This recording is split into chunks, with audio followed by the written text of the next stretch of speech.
Alô, alô, freguesia. Pois é, esse é um vídeo mais longo que eu estou publicando e estou fazendo aqui em parceria com as meninas da Casa da Videira e que tem a finalidade de explicar alguns conceitos que estão por trás do projeto, do programa que a gente está estabelecendo agora para esse período de sabático da casa. E talvez isso acabe ajudando outras pessoas com outros conceitos a estender isso para suas atividades, né? Então eu decidi publicar esse vídeo aqui, tá no meu canal pessoal e tá no canal E Agora, né? E ele talvez sirva para definir para você, ajudar você a entender melhor conceitos fundamentais daquilo que pode parecer uma brincadeira, né? Quando a gente fala freguesia da casa. E eu vou tentar, nesses poucos minutos que a gente tem juntos, deixar claro a diferença entre um consumidor, um cliente e um freguês. Talvez aqui, ao longo do tempo que a gente está junto, eu vá ler um texto que eu escrevi no ano de 2021, onde eu explicava mais profundamente, como ele está bem escrito, eu vou pedir a você a licença, de ao invés de eu ficar aqui fingindo, tentando decorar o que eu escrevi há um ano atrás, eu pego e leio para você, né? Esse material tá para ser publicado, né? Não sei ainda se a gente vai realmente publicar esse material, que é sobre jardins que trazem esperança, né? Mas eu acredito que vai te ajudar bastante. Bom, vamos lá. Vamos entender primeiro usando uma das ferramentas que eu mais gosto de usar, que é a etimologia, né? Quando você se define e você sabe a palavra que você está usando, aí a palavra ganha o tal poder que as palavras têm. As palavras têm muito poder quando você sabe o que você está falando, quando você tem noção do que está fazendo. Pois bem, melhorando aqui a posição, para ficar um pouquinho mais decente essa filmagem, a palavra consumidor vem de consumo, né? E consumo é uma palavra muito estranha, porque no passado ela significava algo que tem vídeo aí no canal E Agora que explica isso melhor, né? Eu já fiz essa explicação há mais de um ano atrás. Consumo era uma palavra que não se usava, não se falava, porque ela é sinônimo de uma doença muito séria, né? Doenças que na medicina a gente chama inclusive de síndromes consumptivas, por exemplo, como câncer, a tuberculose, a AIDS, né, o SIDA, dependendo de onde você use o termo, né? E em alguns lugares, como por exemplo em Portugal ou nos Estados Unidos, é sinônimo para tuberculose, né? Consumption, ou em inglês, ou consumo em Portugal, e aqui mesmo no Brasil antigamente, porque são doenças que vão destruindo você. Uma vela, por exemplo, ela se consome, né? Ela acaba, ela termina. Ela não tem outra coisa para fazer que não seja comer.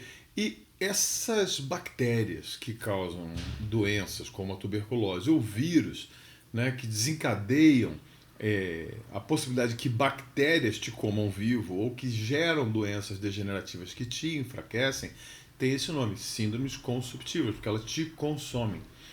É muito estranho que hoje a gente luta pelos direitos do consumidor, o direito de consumir, né? Que é basicamente você estar numa posição de ser heterotrófico que simplesmente não faz outra coisa que não seja retirar. E olhe bem que na natureza, e eu estou começando para explicar consumidor, na natureza, quando você olha um ser heterotrófico, ou seja, aqueles que não produzem o próprio alimento, como as plantas também consomem, mas elas produzem, né?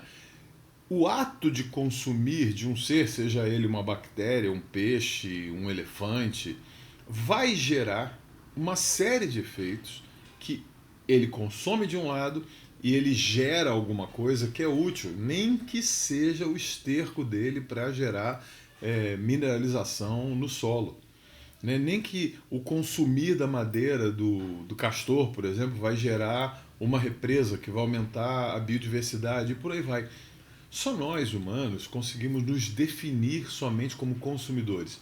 Na relação, por exemplo, desse programa freguesia da casa, na relação, a pessoa que chega naquela posição de consumidor, ela já chega cheia de direito, ela não quer nada, ela não tem nenhum tipo de relação que não seja retirar, né, e aquilo que ela precisa. Inclusive sem se importar se isso vai trazer algum defeito danoso. Então ela quer embalagem, ela quer em qualquer época do ano, ela quer sempre, ela não respeita nenhuma sazonalidade, né, nenhuma estacionalidade do produto. Ela tem uma demanda, e ela por isso é o xodozinho, por exemplo, do supermercado. No supermercado você não tem nenhuma relação, nenhuma relação. Você vai lá, consome, vai embora, gera um monte de embalagem, faz um monte de coisa desse tipo. Pois bem, a palavra consumidor é aquele que consome, né? E te dá uma identidade que é a identidade de um Mycobacterium tuberculosis, né? Eu prefiro, quando me dizem, fui criado à imagem e semelhança de Deus, eu prefiro essa do que eu ficar à imagem e semelhança do Mycobacterium tuberculosis ou de um outro agente qualquer destruidor, né? Mas o consumidor, e isso nós estamos vivendo hoje, né? Porque isso gerou uma ideologia, que é o consumismo, que está destruindo o planeta. Ponto. Então, sinceramente, no esquema da casa, aqui do que a gente faz, não estamos procurando consumidor. Aliás, quando chega aqui alguém querendo ser consumidor, a gente agradece educadamente, como tem que ser, mas olha, pode ir embora, porque não é o que nós estamos procurando. Tem uma segunda palavra, que é a palavra cliente. A palavra cliente é uma palavra muito interessante, mas ela também não é uma relação legal. Você conhece aquela máxima, né? O cliente tem sempre razão, né? Porque a relação entre o cliente e o seu patrão, e creia-me, é daí que vem a palavra, eu já vou te explicar, é uma palavra complicada. Daqui a pouco eu vou ler o texto que eu fiz, porque eu acho que lendo vai ficar mais fácil para você. Mas cliente é uma palavra que surge lá na Idade Média, né? Origem saxônica, né? E é uma definição da relação de patronagem, né? Alguém que é dependente do outro para ter o que precisa. Ele tem uma relação de clientela. Se você procurar a etimologia da palavra cliente, você vai achar isso lá por volta do século XIV, tanto no inglês quanto no francês, é a origem dessa palavra. Ela é uma palavra que vai relacionar você numa relação de provimento com o outro, ou te prover coisas. A diferença do consumidor para o cliente é que o cliente sim tem uma relação. Então você não tem o cliente de um supermercado, você tem o consumidor no supermercado. Mas você pode sim ter um cliente da loja, né? A loja, uma unidade menor, uma unidade de fornecimento de alguma coisa, pode ser uma energia elétrica, você pode ser consumidor disso, ou você pode ter uma relação de clientela. Ela normalmente inclui uma decisão de subordinação. Eu me subordino a isso, né? Esse provedor me provê daquilo que eu preciso e eu mantenho uma relação na qual eu continuo tendo direitos. Mas eu já não sou um exclusivo consumidor. Já é legal. Você tem um cliente bacana, a gente tem clientes, né? A gente sempre está querendo mesmo levar a pessoa para uma outra posição. A posição de ser freguês. Por que é o freguês? Já notou que você não vai achar na feira o cara fala, alô, clientela? Não tem isso, né? Ou alô, consumidores? Não, ele vai falar, alô, freguesia. A palavra freguesia, ela é muito legal na sua origem. Ela vem do latim, né? E ela é uma palavra usada, por exemplo, hoje como organização espacial em Portugal, né? Você tem as freguesias aqui em São Paulo, a gente tem até uma música do Gilberto Gil, né, que chama Freguesia do Ó, né? Sou punk da periferia, sou da freguesia do Ó. O que é isso? Freguesia. Freguesia normalmente estava relacionada a uma igreja, a uma paróquia, né? E a palavra no latim é filium ecclesiae, né? Filho da igreja. E normalmente, como eu vou ler para você daqui a pouco, é uma relação de mão dupla, onde você se reconhece parte daquela eclésia. Eclésia é uma palavra de origem grega que quer dizer assembleia. Né? Eu sou filho de uma assembleia, eu sou filho de um grupo de pessoas do qual eu faço parte. E que é muito comum, né? Principalmente nas antigas relações de armazéns, de loja de bairro, e ainda no interior, em que aquele que vai até o estabelecimento também é fornecedor, faz trocas. Era muito comum. Se você chegasse aqui no centro de Curitiba em 1930, 40, 50, você ia ver as carroças descendo dos bairros onde tinha produção agrícola, né, como Santa Felicidade e outros, e chegando no centro para vender seus produtos, mas também para deixar seus produtos para venda e ter neles as possibilidades de troca. Né? E produto agrícola virava máquina, virava equipamento, virava prego, tinta. Né? E o freguês ele é ativo, ele está relacionado. Pois bem, eu queria aproveitar para dar uma lida para você o que eu escrevi. Como foi eu que escrevi, não tenho a menor vergonha de ler isso aqui para você. Né?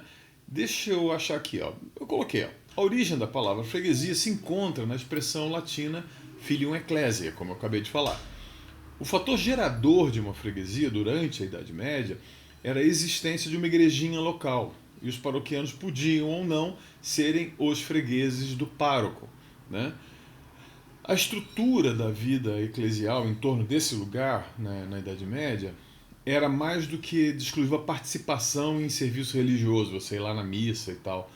Ao contrário de ser reduzido somente a ser um espaço de celebração religiosa, o espaço paroquial cumpria a função de ser o centro da vida social, um lugar de festa, de encontro, de atualização de notícia, resolução de problemas, fechamento de negócios, alianças familiares e políticas e muito mais. A paróquia local era sim uma espécie de infraestrutura semelhante às atuais associações de bairro, centros culturais, diretórios políticos, além de ser o óbvio centro da vida religiosa da comunidade. O atual arranjo econômico reduz a definição prática do ser humano a de mero consumidor e da sua residência como uma unidade consumidora. Diferente do freguês, o consumidor não participa de atividades produtivas integradas ao negócio do qual ele se beneficia. Ele não assume protagonismo da criação de soluções, nem se sente particularmente comprometido com a vida social local, mas simplesmente é um usuário com direitos, sem deveres, dependente de serviços e produtos dos quais foi convencido de que ele precisava e com os quais será mais feliz se chegar a possuí-los individualmente, como dizia Marx, como fetiche. Né? Eu quero aquilo. A redução do ser humano a mero consumidor se articula também com esse conceito de cliente que eu acabei de explicar. Né? E o conceito do cliente é mais próximo de consumidor do que de freguês. Tanto consumidores quanto clientes são iludidos com a impressão de ocuparem uma posição central por uma suposta garantia de direitos aos quais ele tem acesso, quando na verdade não cumpre nenhum outro papel que não o de peões no mecanismo de acumulação de riqueza pelos verdadeiros donos do capital, que são os donos das corporações.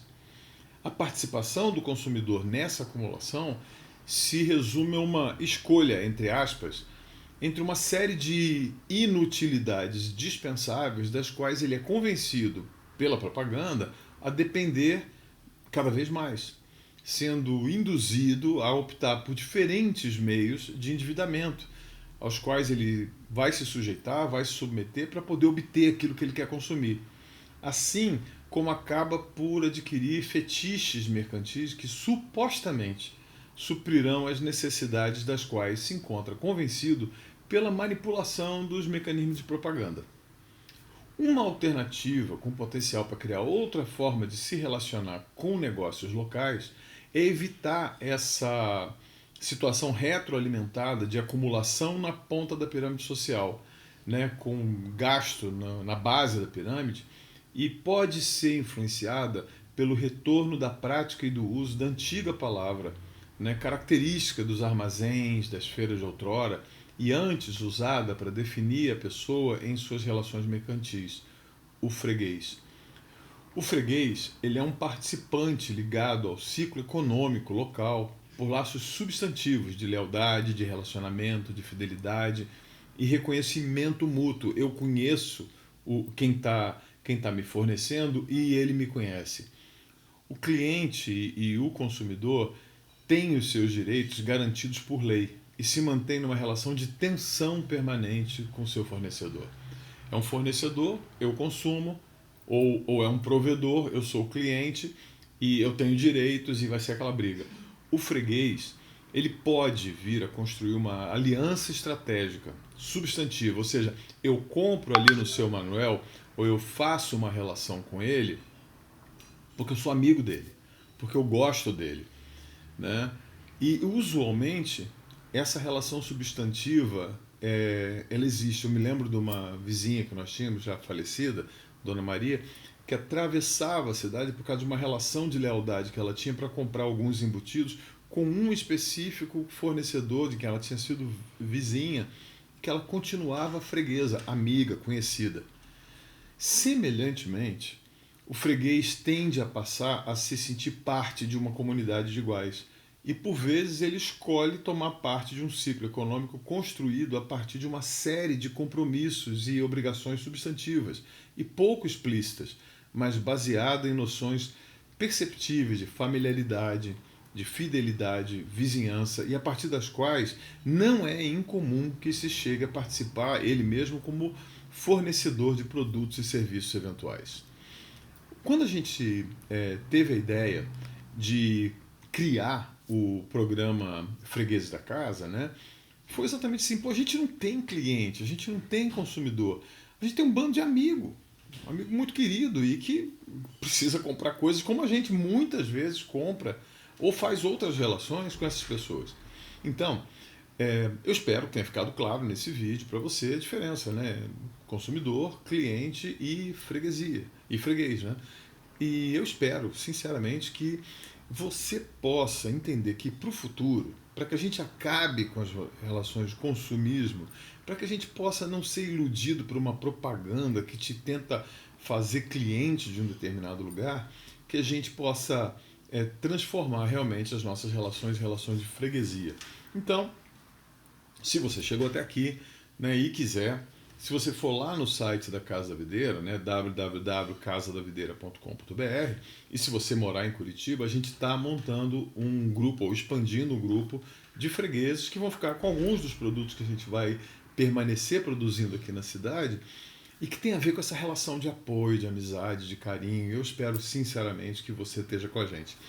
Não sei se foi bom, não sei se deu para ficar claro, mas eu espero que tenha sido assim bem esclarecida essas relações que são muito importantes para a gente. Amizade, fidelidade, carinho, amor, relações substantivas e não somente relações utilitárias, né, e racionais que a gente tem com um produto através de um determinado fornecedor ou provedor. Tá bom? Muito obrigado por ter ficado até aqui. A gente conversa e vai continuando a nossa prosa sobre esses assuntos. Tchau!